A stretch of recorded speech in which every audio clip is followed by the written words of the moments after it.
Tom's mitochondrial disease, it's kind of like a spectrum. He is more on the milder side of things. We are extremely lucky for that. We're lucky we're not on a feeding tube. We're lucky that we're able to walk. Being 19, most kids are moving out to college or trying to consider their options for independence. And Seth's mitochondrial disease really makes it such that he's not able to live independently, and we don't really foresee him doing so.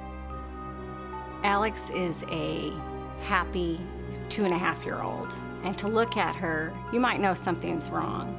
But I think what we live with every day is it's the unknown. We don't know what's going to happen in the future. The unknown is scary, especially when she gets sick. I think you see how fragile she is. Justin passed away on October 4th of 2009. He went into liver failure due to his mitochondrial disease. I'm hoping someday they find a cure so no other parent, no other child has to go through what our family's gone through. There's quite a range of the way that mitochondrial disease presents, and the way it impacts somebody's life is very variable.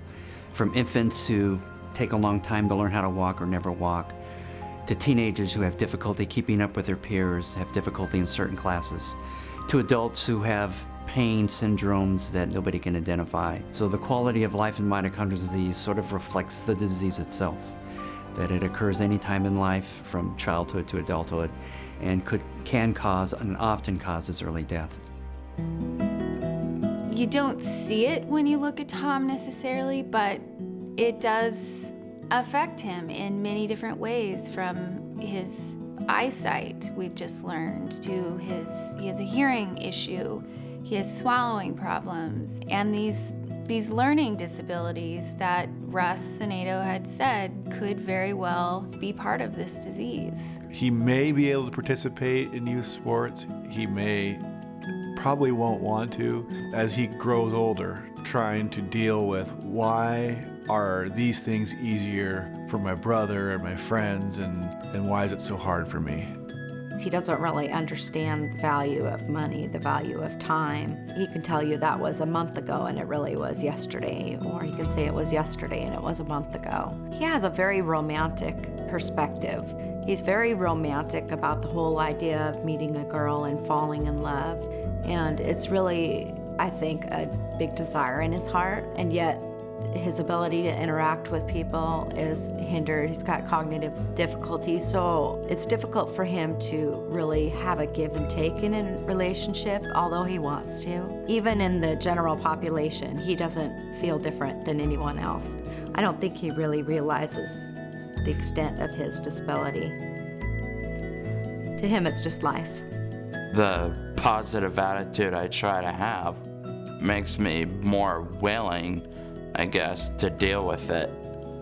But, I ain't gonna lie, it has and probably always will be a long, tough road, but at the end of the day, it's a game worth playing, I guess.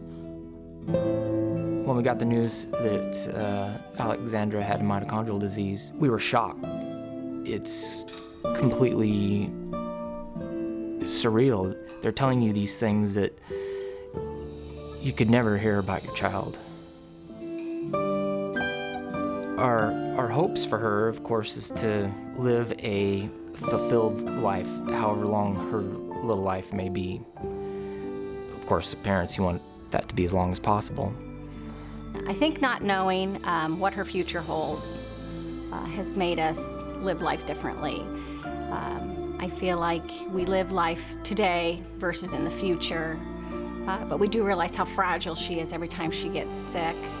But again, if she's having a good day, we're having a good day. I live in denial every day that she is gonna grow up and be a teenager, and then when she gets sick, you see how fragile she is. And then the reality is there. So, but again, today's a good day, because she's having a good day.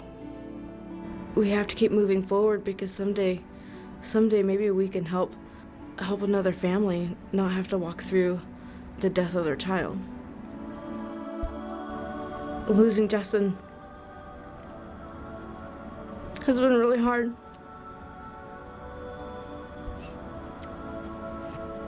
I miss him every day.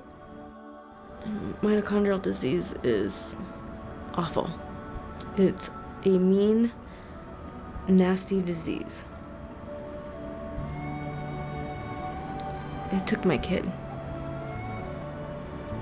It took my son from me. And that's not fair. He was a beautiful soul.